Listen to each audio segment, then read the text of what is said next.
muy buenas noches. Bienvenidos. Una cena más, una tertulia más, o como quieran ustedes llamar, una charla más en este templo de la gastronomía y de la cultura que es el riojano eterno, porque ha sido de ayer, es de hoy, es de siempre. Y además, lo decíamos la semana pasada cuando cenamos con José María Mazarrasa, que les acaban de dar un premio importantísimo en Zaragoza al riojano. Yo creo que les damos muy buena. Popular Televisión les damos suerte en nuestro programa porque les da un premio, insisto, que reconoce la labor magnífica del riojano a nivel nacional en la cultura y, como no, en la gastronomía. Y esta noche vamos a cenar con César Pombo Ortiz. Buenas noches. Muy buenas, Federico. Que digo yo, César Pombo, comerciante acreditado de esta tierra, que a usted eso del riojano, el viejo Santander, el río La Pila, cultura y gastronomía, que se lo sabe, lo tiene muy empollado, ¿no? Porque usted es un clásico y además tiene una colección importantísima del viejo Santander y del nuevo, vamos. Sí, la verdad que a mí todas estas partes de Santander, todos estos lugares, todos estos sitios, francamente me entusiasman, ¿no? Porque forman parte, que duda cabe, de la historia de Santander, pasada, reciente. Y yo pienso que todos estos lugares se debían de alguna manera de preservar en el tiempo, en la medida que es lo posible, ¿no?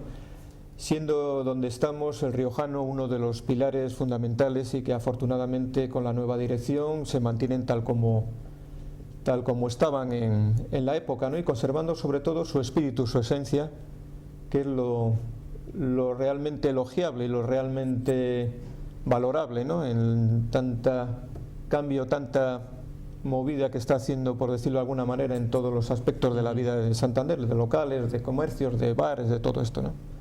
De manera que es muy valorable todo lo que se preserve, todo lo que se mantenga, ¿no?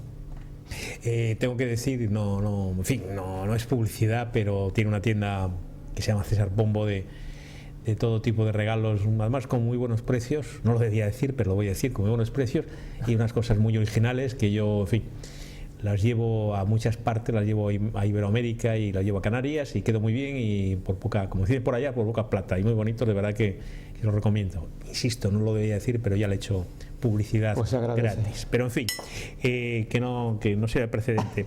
Para nada. Que cena mucho, cena poco, como porque se cuida, le veo muy, siempre está usted delgado, ¿eh?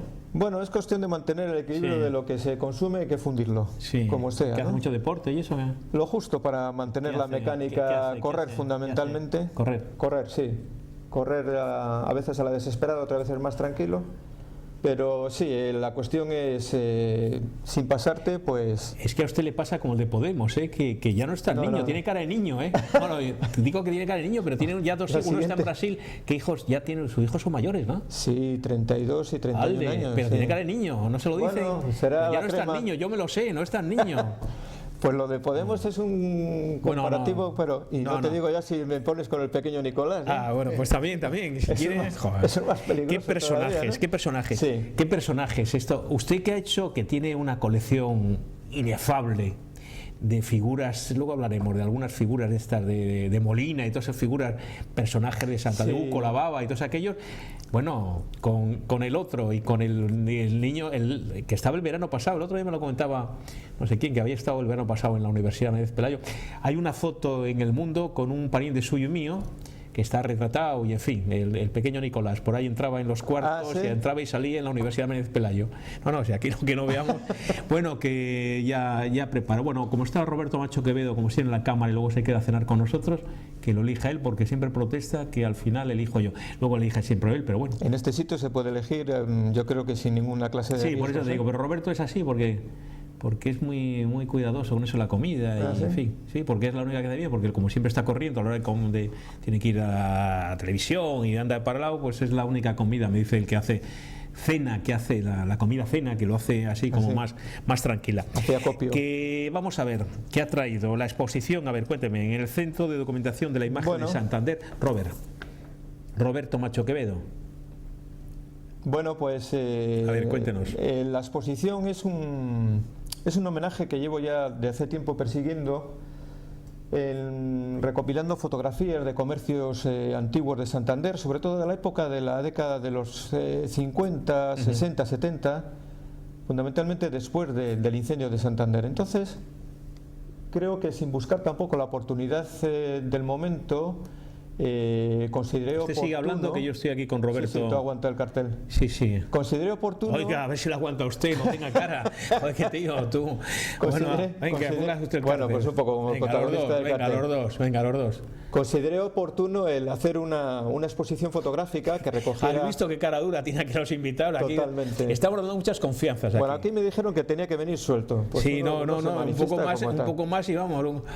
O no, si quiere nos paga la cena y todo a Roberto. Bueno, lo que haga falta, será bueno, por dinero. Venga, no se de me manera vaya. Que la exposición, como decía, era un homenaje al comercio clásico de Santander, sobre todo, más que al comercio, a los comerciantes, ¿no? Porque de alguna manera las fotografías que se plasman en esta exposición es un reflejo de lo que después de un incendio supuso para Santander el arrasar completamente todos estos negocios, el esfuerzo que supuso a toda esta gente remontar otra vez todo esto, ¿no? En plena posguerra, en plena posguerra, ¿no? Después de la guerra. 41, ¿no? El incendio fue en el 41, en febrero del 41, efectivamente, pero pasa una guerra, cuesta todo esto volver a poner en funcionamiento todo este comercio, y como a perro flaco todos son pulgas, el incendio del 41 ya remata completamente toda esta creación o todo este impulso, ¿no? Y es precisamente en los años 50, 60 cuando la reconstrucción de Santander, toda esta gente con un gran elogio de resaltar, es cuando verdaderamente vuelven otra vez a vertebrar lo que era la ciudad en aquella época, ¿no? Y vinculan de alguna manera a la sociedad con ilusión, con ganas, con expectativas, con esperanza, a través de lo que eran las tiendas. La tienda no es solamente un sitio donde se compra y se vende, sino un sitio donde se proyectan ilusiones, se proyectan esperanzas, se proyectan cantidad de valores que especialmente en aquella época fueron muy necesarios.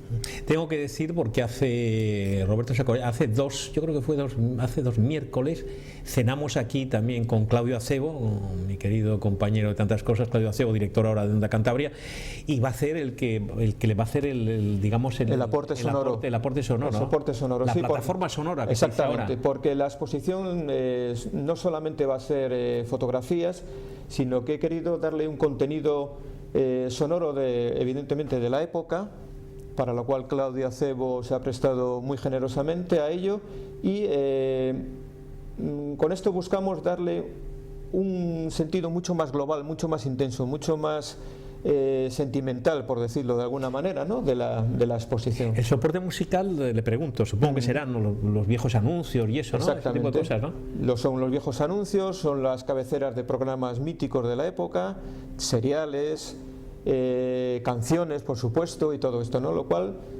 hace un conjunto muy interesante.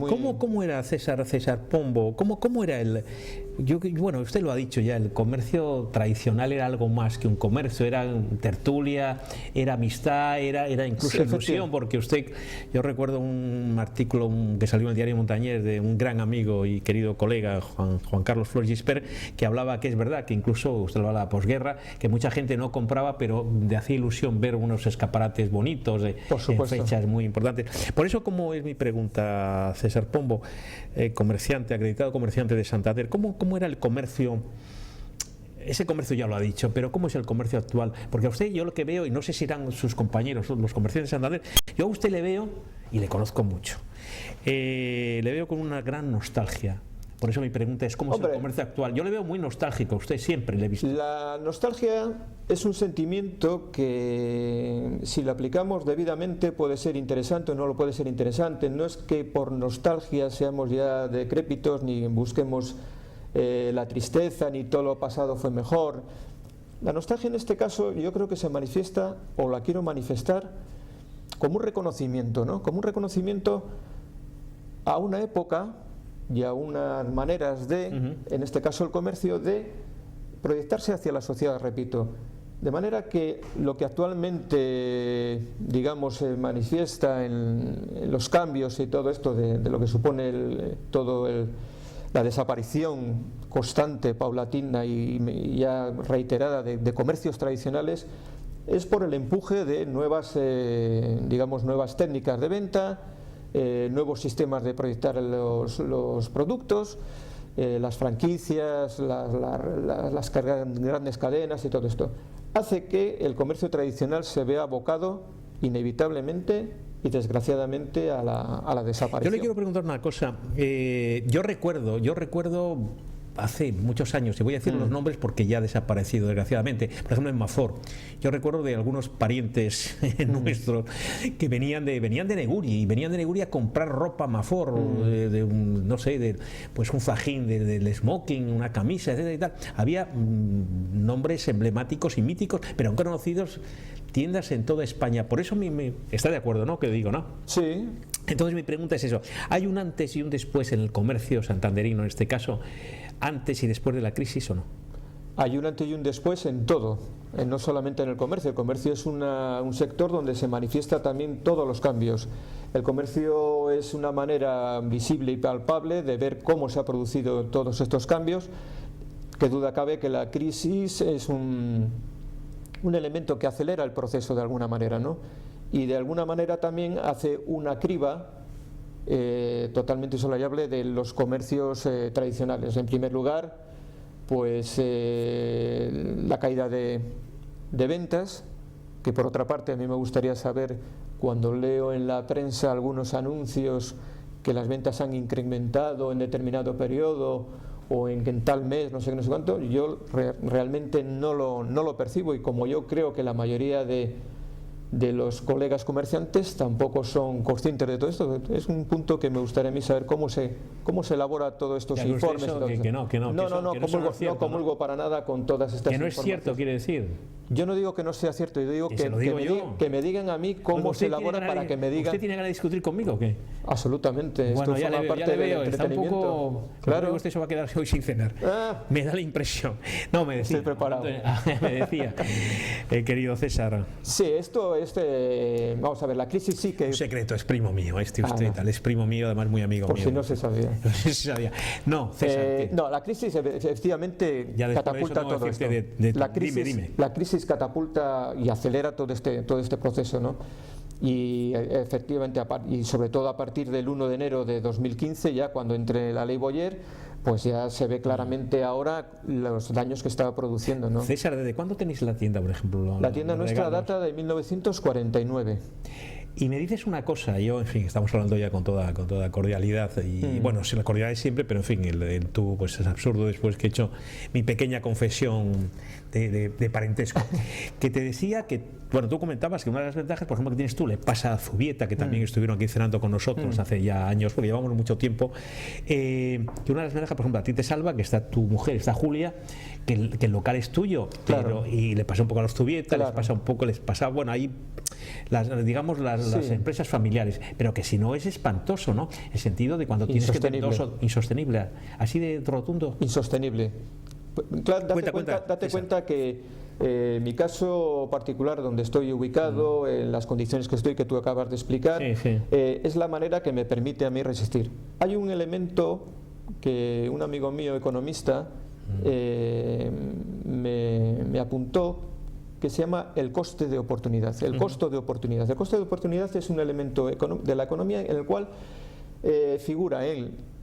Quiere decir básicamente que si a ti te van a pagar una renta lo suficientemente interesante como para dejar de trabajar porque lo que estás ganando y trabajando se equipara. El local, digamos. Exactamente. Llega un momento en que en lo que tú te ganas, lo que tú sacas de beneficio en la tienda, te lo van a pagar. Que me estoy perdiendo. O sea, no, es muy sencillo.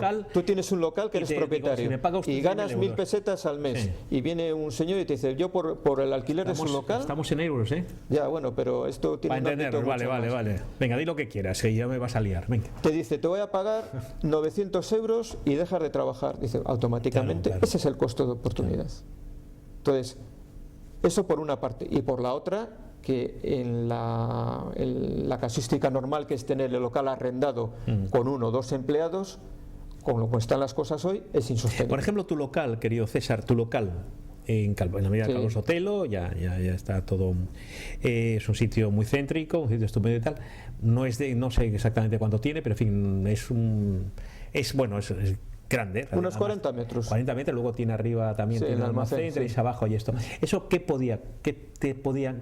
yo soy propietario, ¿qué te podía pedir?